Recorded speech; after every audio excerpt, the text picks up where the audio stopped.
Yen, yen, yen, yen, o chorodo.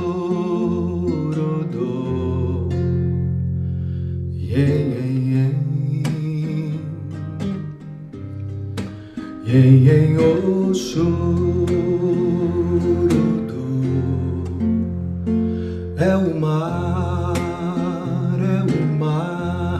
fé, fé, chorodo.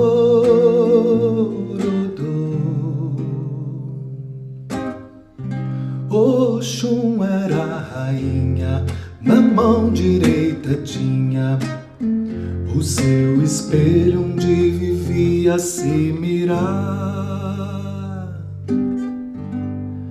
Yen, yen, yen, yen, o chorodo. Yen, yen, yen, yen, yen, o chorodo. É o mar, fé, fé, chorodo. Oxum era a rainha, na mão direita tinha o seu espelho onde vivia a se mirar. Yen, yen, yen, yen, yen, o chorodo. Yen, yen, yen, yen, yen, o chorodo.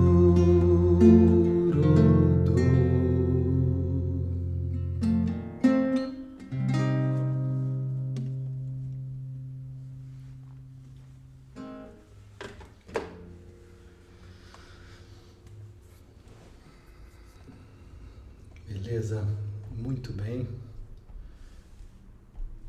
Hoje é um dia que a gente está trazendo aqui um texto que fala sobre as negatividades. Uma boa noite a todos. Hoje é um dia que a gente está celebrando aí o Dia do Psicólogo. E aí a gente relembra do sentido dessa missão, do sentido de sagrado, né? De poder facilitar o desenvolvimento da alma humana rumo a caminhos de liberdade. Para mim é uma gratidão enorme fazer parte desse trabalho. A gente entende que todo trabalho é importante. Mas hoje eu olho para o meu e falo, puxa, eu não sei o que mais eu poderia estar fazendo. Sabe, a sensação de achar o meu lugar, o meu caminho.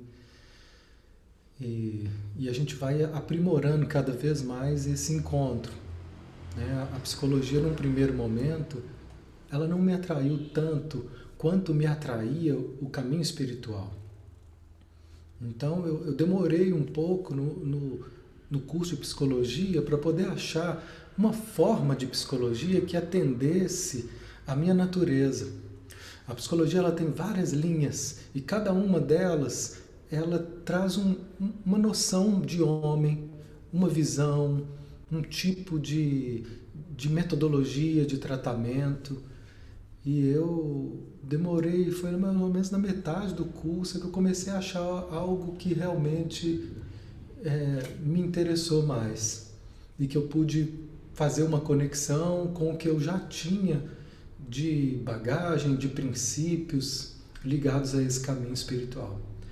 Então toda a minha jornada a partir daí foi estar promovendo essa conexão entre a psicologia e a espiritualidade, de várias formas diferentes, e eu acho que é isso que eu vou continuar fazendo nessa vida até o fim. E acho que essa é a marca da oficina da alma. Se eu puder definir a oficina da alma com duas palavras, eu definiria autoconhecimento e espiritualidade. São as duas palavras. E uma coisa, eu não consigo ver uma coisa sem a outra. Então, Todos os caminhos que eu fui me identificando são caminhos que oferecem abertura para esse relacionamento dessas dimensões, né? Da psicologia, da espiritualidade. É tudo um autoconhecimento que vai para além dos níveis do ego, que é muito restrito, fica muito, muito pequeno. Valeu, Cristina, Victor. Muito bom. Hoje a gente trouxe esse tema, é um tema que nos afeta a todos. A infelicidade de cultivar os sentimentos negativos.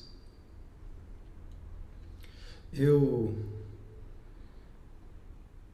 li hoje duas palestras do guia sobre esse tema,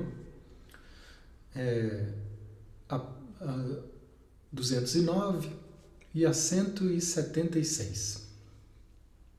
Depois a gente vai mandar o áudio delas para o canal Petwork MG.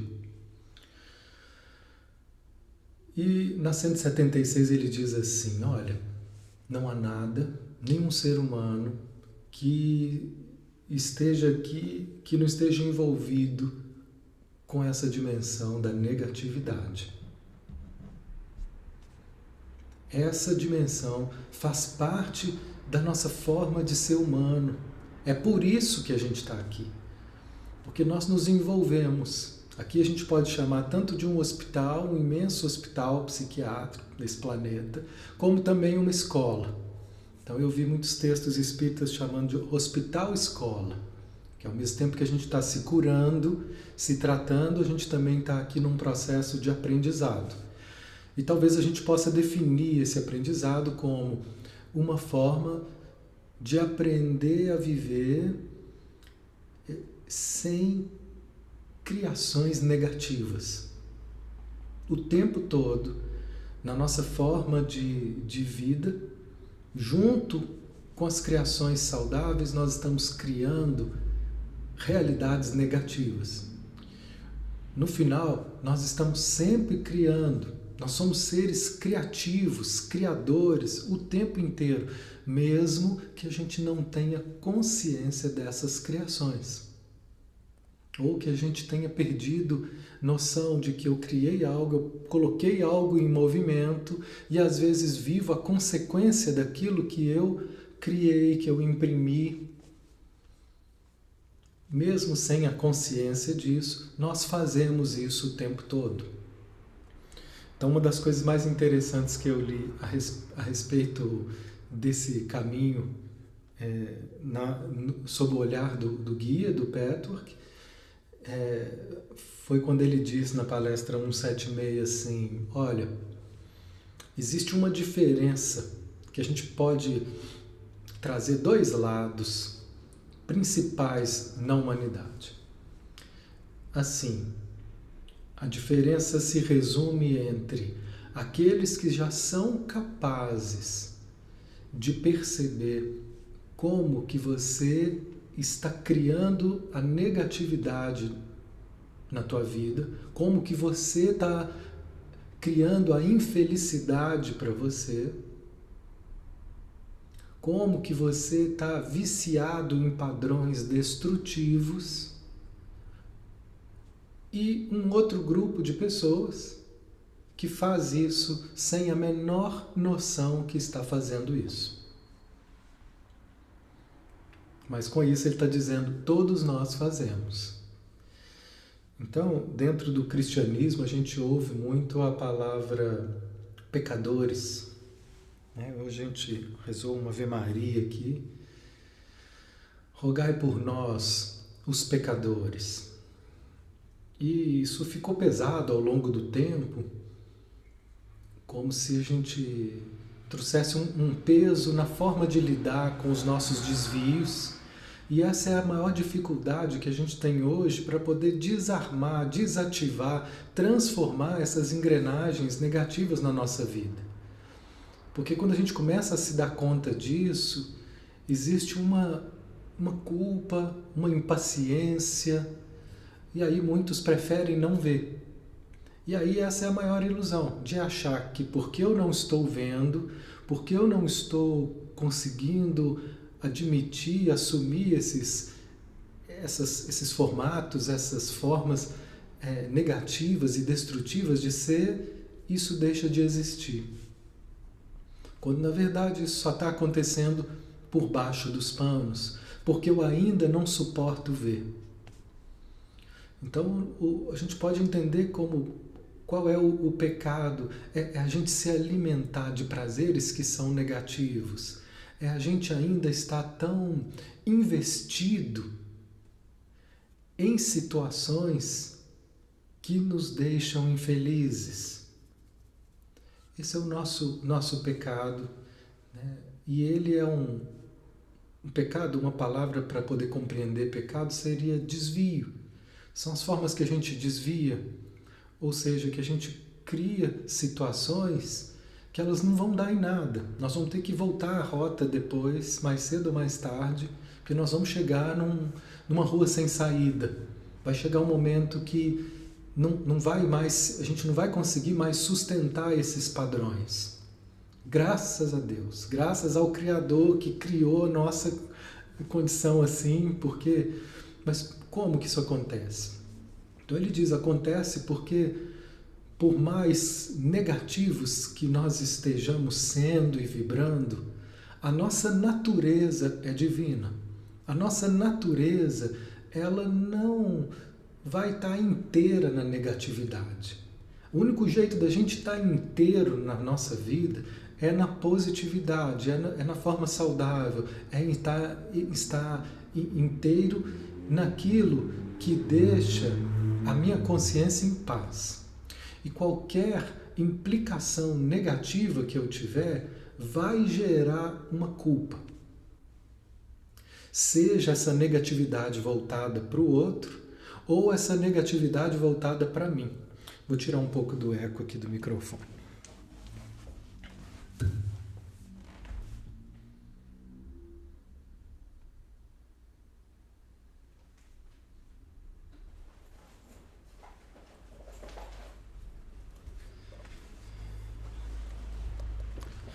Por quê? A negatividade voltada para o outro, ela sempre vai me fazer mal. Hoje eu falei, a gente estava falando sobre uma dimensão sistêmica, e aí uma pessoa falou assim, mas nossa, esse negócio de constelação familiar, é justo que a gente sofra por algo que tem a ver com meus antepassados? Aí eu falei, gente, essa é uma visão limitada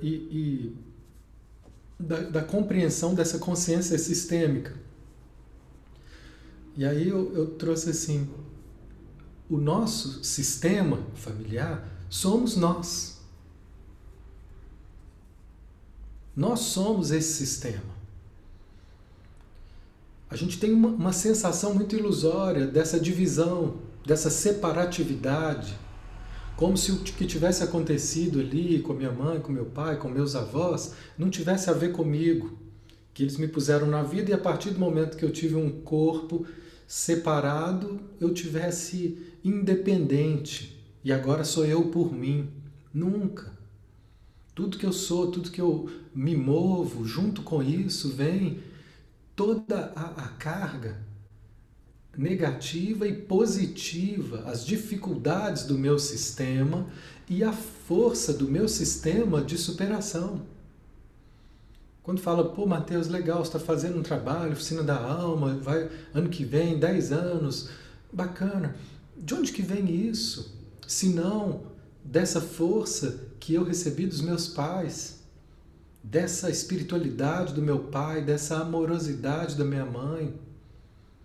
E eu estou tentando dar um caminho saudável para isso. A gente pode dar caminhos destrutivos, mas se eu faço algo de bom, eu faço com essa força que chegou deles para mim. Se eu for olhar para o meu pai e atrás do meu pai eu vou ver o pai dele, que é o meu avô, e o meu avô, numa época mais onde a informação circulava tão pouco, ele já tinha uma busca espiritual, ele já lia livros do Pietro Baldi com uma complexidade intelectual. Meu pai ficava vendo o pai dele, aí ficava ali olhando, oh, papai, e ele pegou aquilo. E eu fiquei vendo meu pai, peguei aquilo. Tem duas meninas hoje, não sei se alguma delas vai se inspirar a continuar esse caminho de alguma forma, né, de espiritualidade, de desenvolvimento nessa linha. Se não, vai fazer uma outra coisa com essa força que eu estou ali disponibilizando. Esse sistema somos nós.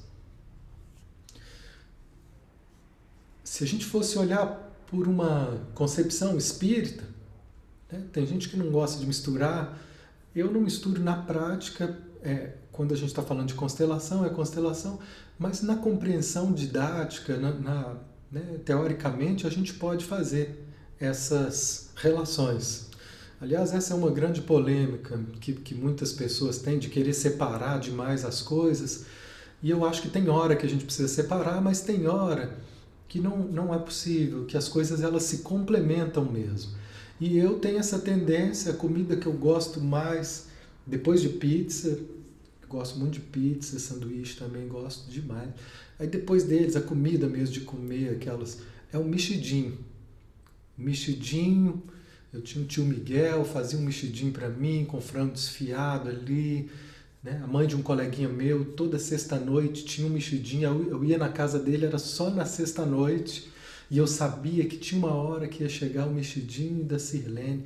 Aí aquilo ali, o mexidinho, é uma forma de integrar, né? E nessa integração, a gente também pode ver, eu amo ver quando o guia fala da focalização, quando o Bert Helling está falando de algo e a gente pode compreender sob essa mesma ótica, com um olhar espírita, espiritualista, onde eu considero a possibilidade da reencarnação, e aí eu vou dar mais sentido ainda a essa ideia de que o meu sistema sou eu. Como? Ganhei corações aí, deve ser pessoas que também gostam de mexidinho, depois a gente partilha as receitas. Como assim? O meu sistema sou eu.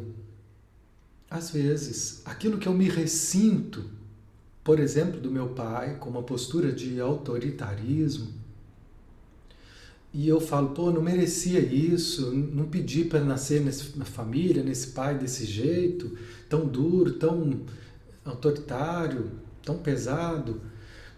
E aí, quando eu vou olhar para o meu passado, o meu histórico de vidas, o que eu vou ver é que por trás do meu pai tem meu avô, depois tem o bisavô e depois o trisavô. Quem era eu mesmo, trazendo uma dureza para esse sistema, que ela chega de volta para mim depois, quando eu renasço ali. É muito comum, quando a gente busca literatura espírita, essas idas e vindas no mesmo sistema, onde a gente vai purificando, onde tudo isso faz parte do exercício da lei de ação e reação. Onde às vezes uma vida é muito pouca para a gente assimilar as reações das nossas atitudes. E quando a gente fala em reação, muita gente passa a ter também uma visão distorcida de que isso é Deus punindo, a vida punindo, você fez, você vai pagar. Não é nada disso, é só física. O que a gente emana volta para nós. O amor volta para nós. Eu só recebo aquilo que eu dou. E eu dou aquilo que eu recebo. E nesse fluxo, nós vamos experimentando a vida e experimentando as nossas posturas através do que a vida traz para nós. Então essa foi uma grande dificuldade que eu tive com meu pai. A gente brigou durante muitos anos. E eu senti esse autoritarismo, essa dureza. E fui para terapia e fiz a primeira formação em regressão de vidas passadas. E quando eu fui para as minhas regressões, o que eu via nas minhas vidas passadas? Era só personagens autoritários. Personagens que abusavam do poder. Percebe? Então eu estava ali tomando uma pequena dose do meu próprio remédio. Né? Quando eu vi, né, pessoas que me... As maiores dores que a gente tem, que a gente fala, isso é um absurdo, essas dores que a gente vê aí com essas questões sociais, cada um se impacta de um jeito diferente com essas questões sociais. Tem gente que fica muito, muito incomodado com a questão da desigualdade. Tem outros que ficam muito incomodados com a questão do feminicídio, né, que aquilo impacta, com a violência com as crianças. Tem gente que fica incomodado com tudo. E tem gente que fica incomodado com a questão do racismo, da violência com os negros. A gente vive, né, uma situação de muitas dificuldades, de muitas desigualdades, de muita injustiça. E tem gente que finge que isso não acontece, que isso não está acontecendo com ele, e que nada disso parece incomodar, que tudo é mimimi, porque não sentiu ainda na pele. Talvez vá precisar depois vivenciar numa história, numa vida, numa parte da tua vida, esse lado onde eu vou poder, então, ter mais empatia com o outro. Uma das dificuldades nesse processo de evolução é justamente a capacidade de sentir empatia, de sentir com o outro. Quando os nazistas foram presos, um psicólogo foi lá e fez uma experiência com eles, fazendo entrevistas, conhecendo, tentando entender qual era a origem daquele mal, qual era a origem daquela negatividade nazista. E ele não conseguiu entender exatamente o que gerava aquela destrutividade, se tinha um ponto, ele não conseguiu ver aquele ponto. Mas ele conseguiu ver um traço comum a todos, que era a dificuldade daqueles nazistas em sentirem empatia. Eles eram incapazes de se colocar no lugar do outro. Então, para ele, o outro era um ser tão desprezível, né? Os judeus, eles eram sentidos por eles como ratos, como bichos. Estranho demais, né? Então, são bloqueios na capacidade de sentir, de se colocar no lugar do outro, de se sensibilizar. O guia fala que, ao longo da nossa evolução, nós vamos aprendendo que quando a gente começa a sentir mais, a sofrer, é sinal que a gente já está mais em condição de sermos curados. Porque é pela dor, é pela ferida que a luz entra. Quando eu percebo, então, essas situações que me impactam, sociais, são feridas da nossa alma que a gente pode tratar como oportunidades da gente ver onde que existe dor foram momentos em que eu feri as leis divinas e aquela dor foi gerada, né? Por trás de toda carência, por trás de toda essa falta em nós, esse sentimento de falta, existe também um abuso.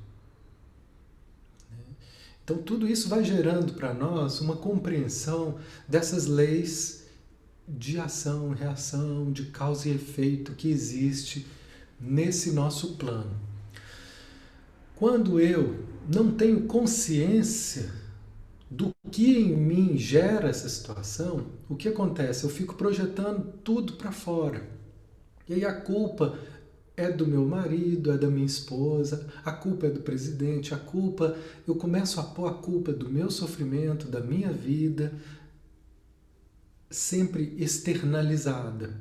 E toda vez que a gente faz isso é quase automático, nós temos que fazer um trabalho para depois ir trazendo de volta, não, deixa eu pegar aqui e voltar para mim. O que em mim está gerando essa situação tão difícil? Quando eu trago para mim, eu começo então a fazer um trabalho de busca da causa, de tomar consciência dessas criações negativas. Se eu não faço isso, eu continuo muito preso a essa projeção de que o mal está fora. E aí, nessas horas, eu vou estar sempre, inevitavelmente, me sentindo vítima.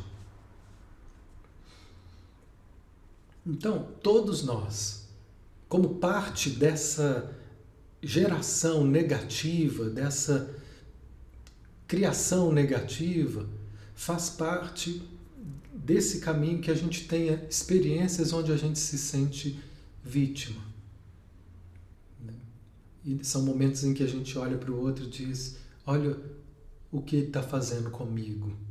Como se a dor da minha vida fosse causada por algo fora. E o que a gente vai aprendendo com os mestres, a gente vai aprendendo até conosco, com a nossa caminhada, é que a causa nunca está fora. Nem do mal e nem do bem. Porque a gente também tem uma tendência a colocar para fora Deus, colocar para fora o positivo. Ah, dei sorte, ou alguém me ajudou, como se essa ajuda tivesse vindo de fora. Qualquer ajuda que venha de fora, se eu não tiver aqui dentro sustentado um sim para aquela ajuda, sustentado uma abertura para poder viver uma vida mais saudável, essa ajuda ela não vai se arregimentar, ela não vai se sustentar. Vai ruir. Eles não vão, essa ajuda externa, ninguém vai carregar a gente. Na hora que soltar, a gente volta para o mesmo lugar. Somos nós. A gente pode pedir ajuda para que a gente dê os nossos passos. E dentre esses passos, um deles, tem muitos e várias formas da gente ver essa caminhada, mas um deles é de tomar consciência de como eu crio infelicidade na minha vida. Vou trazer um exemplo e depois vou trazer aqui um slide. Um exemplo de uma pessoa que estava trazendo um sofrimento muito, muito grande, e o sofrimento dela começava com essa ideia: tudo que eu tenho feito para poder mudar essa situação em mim não está sendo suficiente. Eu volto a me sentir frustrado, eu volto a me sentir amargurada. E aí a gente começa a investigar qual é a noção que ela tem do que está causando o sofrimento. E aí a primeira palavra que surge nesse trabalho de investigação, que a gente tem como caminho a focalização, que vai juntando, né, com todo esse material, esse aprendizado aí da visão sistêmica, da visão do guia. A focalização ela tem um manejo mais prático, ela me dá um manejo mais prático na terapêutica desse caminho. Inclusive, na quarta que vem a gente vai iniciar aqui uma oficina, convidando a todos a esse trabalho de passo a passo, da gente começar a identificar essas nossas questões no nosso corpo. Essa a gente chamou de autofocalização, que é a capacidade de me escutar com mais precisão. A gente se perde muito na mente, nas fantasias, naquilo que eu acho que é isso, mas às vezes não é o que eu estou sentindo. Então poder estar tendo as nossas sensações, o nosso corpo, a nossa experiência sentida como referência faz parte desse desenvolvimento que a focalização propõe. A gente vai fazer uma oficina durante 3 quartas-feiras e eu pretendo continuar oferecendo esses espaços de trabalho terapêutico virtual em grupo, que eu estou encantado com a possibilidade de interação, até de vínculo afetivo, de troca afetiva, de interação que a gente está tendo nesse mundo virtual. Nunca imaginei que isso pudesse ser tão efetivo como eu vejo acontecer. E dentro desse caminho, então, da autofocalização, do voltar-se para si, a gente pôs esse convite e ela foi vendo. A primeira palavra que chegou é que o meu sofrimento é a solidão. E tudo que ela fazia não estava tendo efeito. E aí eu fiz essa pergunta: o que poderia acontecer? O que no fundo você imagina que precisaria acontecer para que esse sofrimento terminasse? E aí ela riu e falou assim: é se chegasse alguém na minha vida. Né? Então, uma pessoa que ela anseia por um companheiro, por uma relação saudável. Qual o problema disso, gente? Nenhum. Absolutamente nenhum. É legítimo o desejo da gente ter um relacionamento, da gente ter uma vida mais abundante em todos os aspectos. Qual é então o problema? É imaginar que se eu tiver um relacionamento, todos os meus problemas vão terminar. Ou seja, como se a solução da minha felicidade fosse algo que viesse de fora. Essa é a ilusão. Então eu falei, então é verdade que se você estiver vivenciando um relacionamento, você então vai poder ser finalmente feliz? Aí ela riu de novo e falou, não. Ela deve ter lembrado de quantas pessoas que ela conhece que têm um relacionamento e definitivamente não são felizes. Mas na cabeça dela, na mente dela, isso ficou construído. E o que a gente estava era desconstruindo essa ideia negativa de que eu me sinto vítima porque eu faço tudo para ter uma pessoa e não tenho. Então, a conclusão que ela estava chegando era que ela não sentia merecedora daquilo. A conclusão que ela estava chegando era que nada do que ela fizesse era suficiente, que não tinha saída para ela. Então o que ela começa a fazer? Entrar em desespero. E começa a criar, nesse desejo, que é um desejo saudável, humano, legítimo, uma pressão. Uma pressão de como se ele tivesse que acontecer agora, para que eu então pudesse ser feliz. E se ele não acontecer, eu não tenho chance de ser feliz. Então, a gente foi, nesse trabalho, desconstruindo isso e ajudando ela a perceber que, no fundo, o que estava trazendo mais pressão para ela era a sensação do quanto ela estava se pressionando, da urgência que ela estava criando ali com ela, para poder atender aquele desejo imediatamente. Porque era tudo ou nada. Ou eu tenho uma pessoa e aí eu tenho tudo, ou então eu não tenho, e aí eu não tenho nada. Então, uma questão muito comum.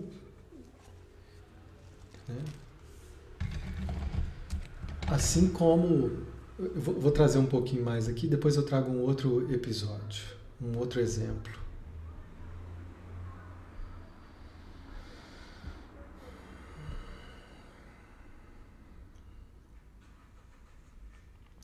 Então o guia diz assim: vocês ainda deixam de fazer a ligação entre a infelicidade que vocês sentem e as insatisfações e frustrações que vocês têm.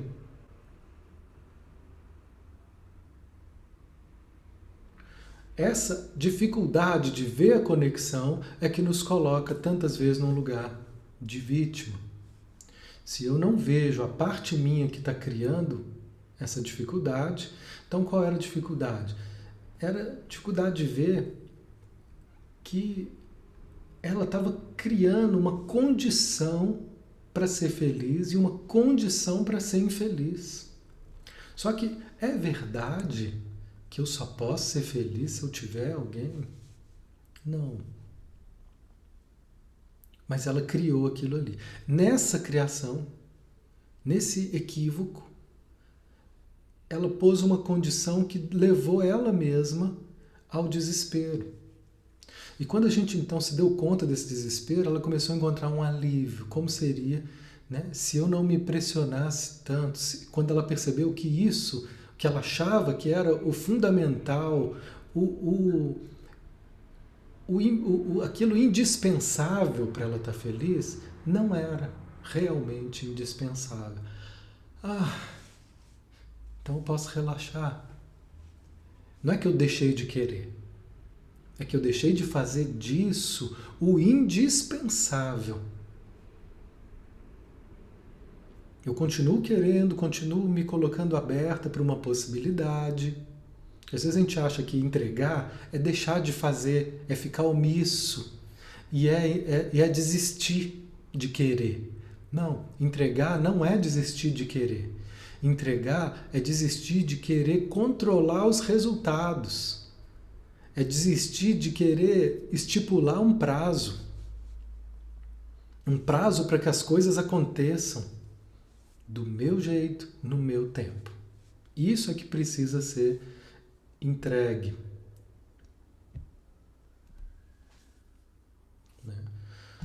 Aí ele traz aqui algumas características do que a gente entende como negatividade. Só para a gente poder ter mais repertório aí para se perceber. Sentimentos negativos seriam mentiras sutis.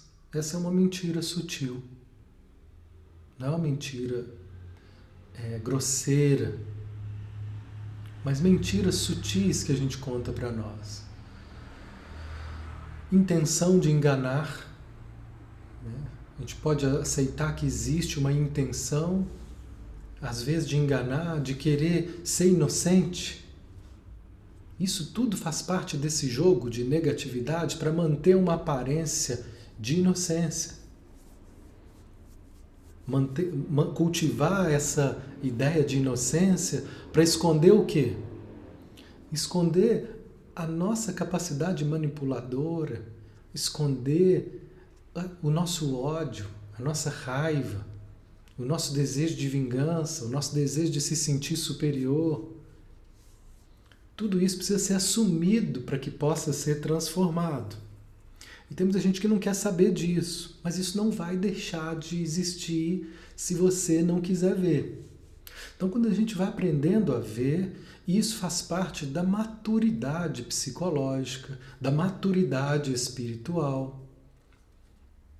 É a gente poder assumir que isso também faz parte.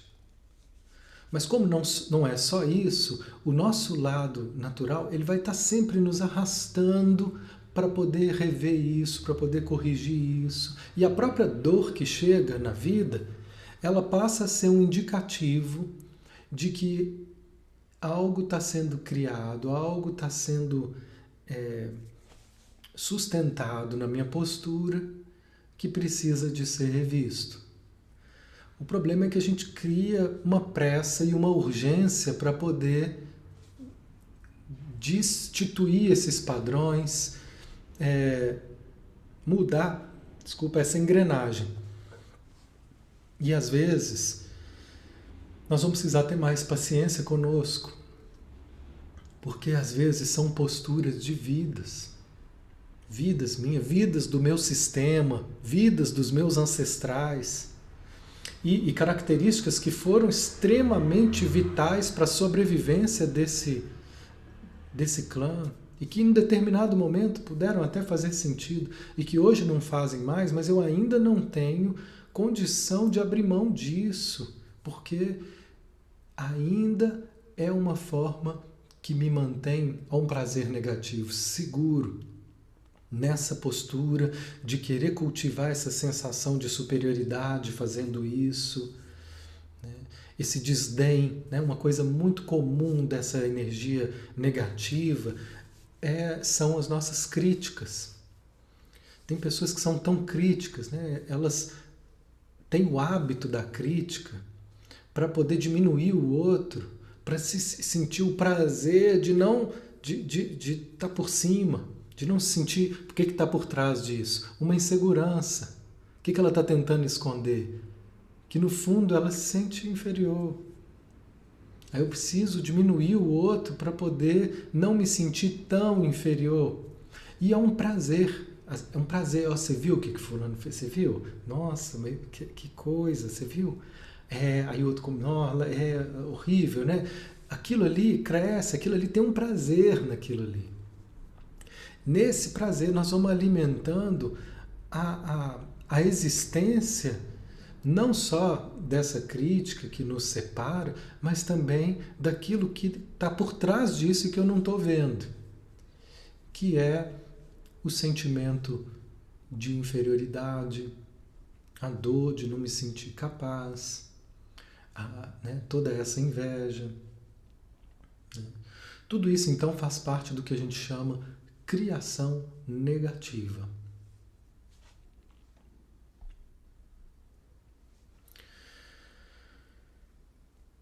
E às vezes a gente fica tão preso nisso que ele fala assim, a gente deixa de acreditar que é possível sair disso.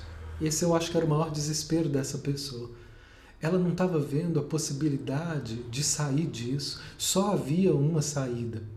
Uma pessoa chegar e a vida dela então ser feliz. Fora isso, parecia não haver saída. E esse era o desespero. Ela deixou de acreditar que é possível a gente ver a saída. Só que ela tem um preço. E muito pouca gente quer pagar esse preço. Conversando com uma nutricionista hoje, ela me contando de uma pesquisa, da impotência que às vezes ela fica com todo o conhecimento ali sobre um caminho de alimentação saudável e como é difícil as pessoas aceitarem. E nessa pesquisa dizia assim, apenas 5% das pessoas que chegam até ela buscando um tratamento, ou até um profissional, né, de nutrição, por exemplo, buscando um tratamento, apenas 5% estão realmente dispostos a mudar seus hábitos. O resto não está disposto a mudar. Eu quero uma mudança, mas não estou disposto a mudar. E aqui nesse caminho espiritual, psicológico, eu também acho que essa estatística pode ser bem parecida.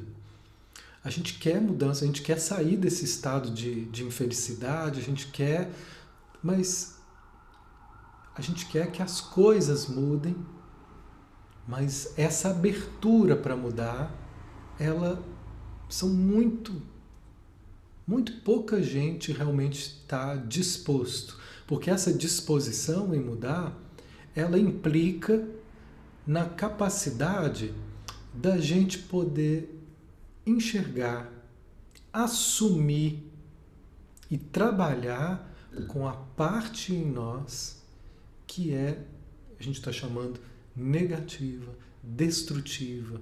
Para algumas pessoas é inaceitável que elas possam ter um prazer com o negativo, um prazer em se fechar. E a gente vai superando isso aos poucos. Né?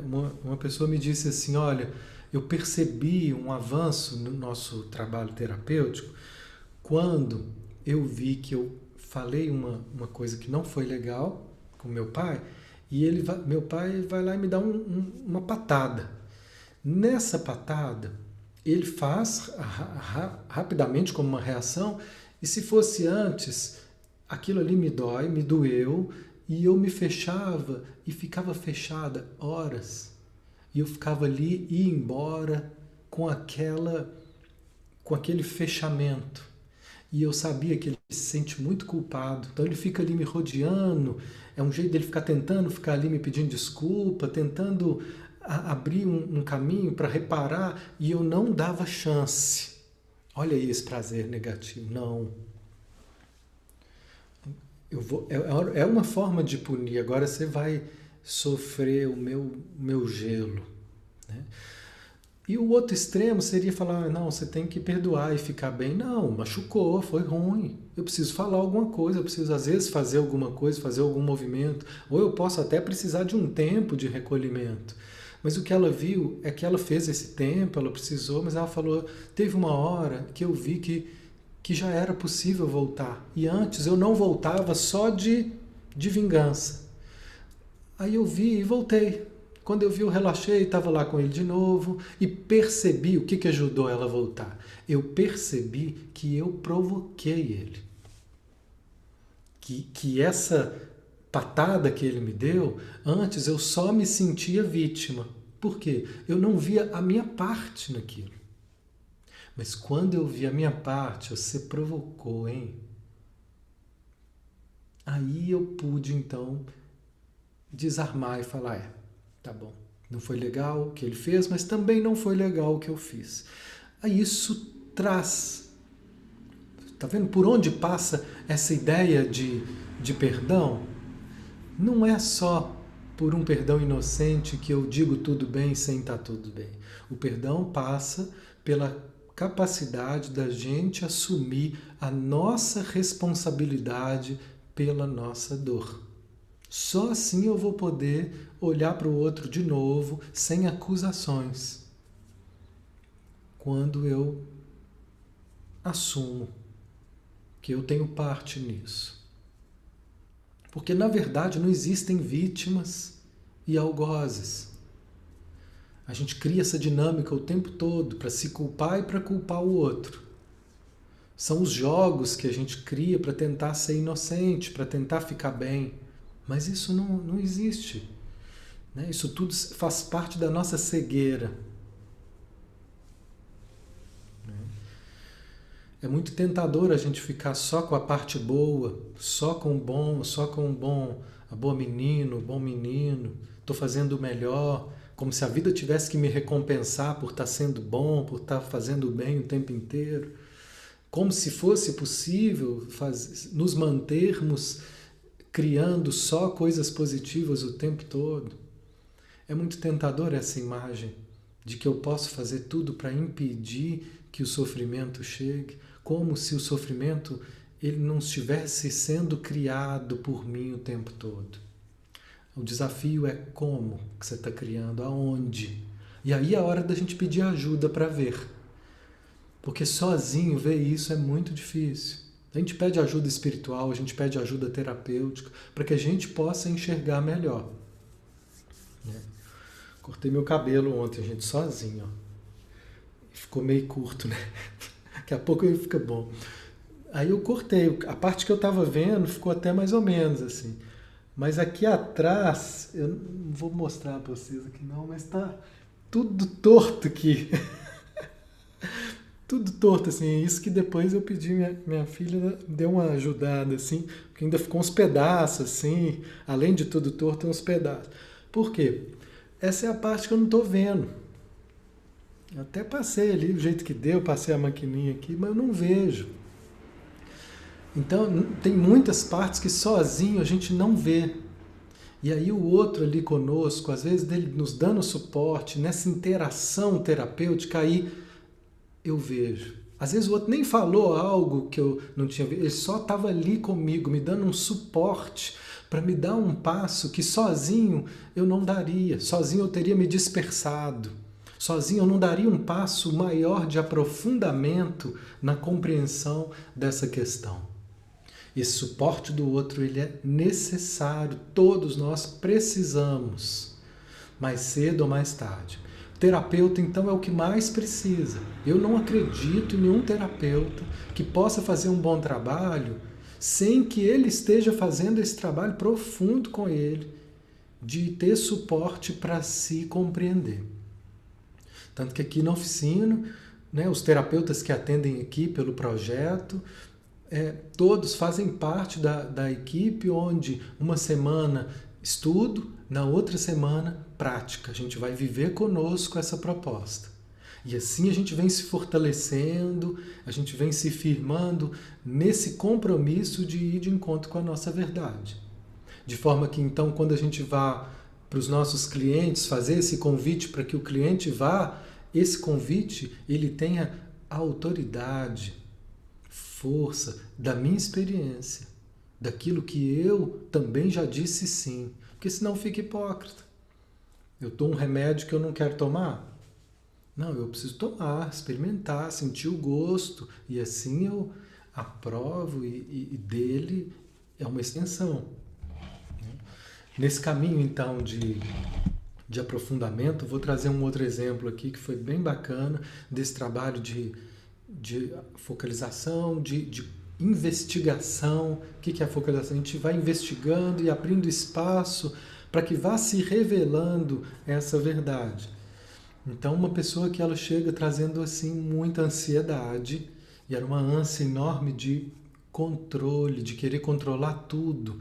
Então, ela estava sempre preocupada com a imagem dela, os posts, o que o outro está pensando, às vezes, né, do que o companheiro estava fazendo, o que ele está querendo dizer quando ele disse aquilo, sabe? Será que ele está querendo dizer isso ou aquilo? Essa é a ânsia de controle, de querer impedir qualquer possibilidade ruim de acontecer, uma ansiedade terrível.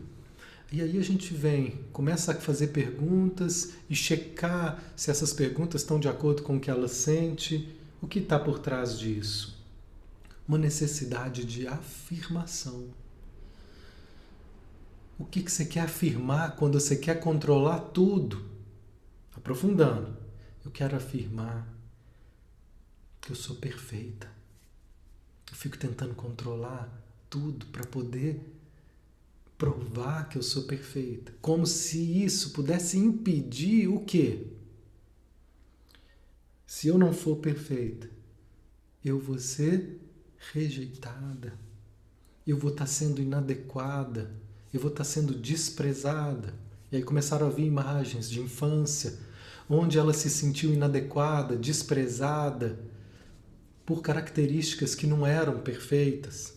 Então todo o perfeccionismo é uma busca de controle para impedir o encontro com essa dor. Qual a dor? De não merecer, de não ser boa o suficiente para ser amada. Como se eu tivesse que ser amado em tudo para poder estar bem comigo. Como se eu pudesse ser perfeito em tudo para poder ser amado. Isso é humano, gente, isso é de todos nós. A coisa que eu mais estou amando nesse trabalho de grupo é quando a gente aprofunda com nessa verdade, isso reverbera para o grupo, porque é nosso. Né? E aí então começa a vir um alívio, porque eu estou falando disso aqui tudo intelectualmente, mas quando isso é vivido, quando a gente vai de encontro a isso no nível sentido, aí é totalmente diferente. A cada passo algo vai se soltando. Cada passo, um grilhão vai soltando. Até que ela chegou nesse ponto. No fundo, eu olho para mim, para minha história, e vejo que o tempo todo eu estou tentando provar para minha mãe que eu tenho valor. E aí, com isso, ela percebeu, existiu um afastamento meu da minha mãe. Eu me afastei emocionalmente dela. Criei uma distância a vida inteira, como se ela não fosse boa o suficiente. Pensamentos de acusação começaram a vir para essa mãe. E isso, naturalmente, como consequência, gerava sempre culpa. E aí, quando ela pôde acolher, inclusive, a culpa que ela tinha de acusar a mãe, de exigir da mãe que ela seja melhor, que ela dê para ela o que não foi possível. Quando ela acolheu essa culpa, um alívio, gente. O corpo inteiro soltou, aquele choro, aquele alívio, aquela abertura. E ela falava, agora eu vejo que tinha algo que me impedia de estar mais perto de minha mãe. E com isso me impede de buscar a força de minha mãe. E aí depois então vieram imagens dela conseguindo dizer para a mãe, mãe, eu te amo. Eu nunca me vi falando isso com a minha mãe. Meu amor ficou bloqueado. Às vezes a gente acha que o nosso problema é não ser amado. Mas talvez o nosso maior problema seja não amar. Quando a gente se trava e se impede de amar, tem uma palestra do guia que é isso. Ele fala sobre a culpa de não amar. E isso gerou, né, um bloqueio enorme, um peso enorme durante uma vida inteira. E ali, então está tudo resolvido? Não, um caminho se abriu, uma porta se abriu, uma nova possibilidade que agora pode fluir cada vez com mais segurança com mais intensidade. É isso, pessoal. Essa é a nossa partilha de hoje. Semana que vem a gente volta. Quem tiver afim, quarta-feira que vem a gente inicia então essa nova turma, às 7, às 9 da noite aqui no Zoom, pela oficina. Beijos, boa semana. Beijo a todos.